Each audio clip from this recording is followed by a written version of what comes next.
Ako po si Mickey Napod, kumuha ng code code 3 sa Casermon. Ako po yung tagay sa San Jose del Monte, Bulacan. Nga pala, shoutout nga pa sa parid ko nung nagtag sa akin sa Facebook. Salamat tol. Ang pangalan? Para alam. Shoutout sa iyo, Edmar Kahayagan. Yan. Okay. Yung mga gusto dyan mag-additional code, pakikim na lang po sa sermon sa link below sa comment po.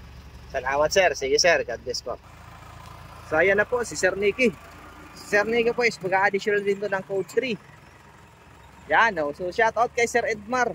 Utol ni Sir. Tinag niya yung aking video sa kanya. Yan. Kaya napapunta dito si Sir para makapag-additional code. So wala po kasing ibang hanapin talaga si LTO kundi yung PDC. So ang lisensya ni Sir is 4 years na din na professional. So ang plano ni Sir, sabayin niya yung renewal at additional code para isahan daw. So pwede naman po yun. So halimbawa nag-renew ka. Ang iba kasi nauna yung renew. Nauna yung renew. Pag renew, nagtatanong kung pwede daw mag-additional code. Opo, walang problema kahit naka-renew ka na. Tapos mag-additional code ka. Kasi ang additional code po, anytime po yan, basta qualified po yung lisensya nyo. Paano qualified? So pag mag-additional code 3 ka, dapat ang lisensya mo is 4 years yung code to nyo. 4 years na professional yung code to nyo bago kayo mag-code 3. Tulad nito ni Sir, so isang renewal na siya, 2019. Lahat ng 2019 na nagsimulang professional, pwede pong makapag-additional code. Kasi kung bibilangin nyo, kung 2019 kayo nag-professional, so 4 na taon na po yan ngayon 2024.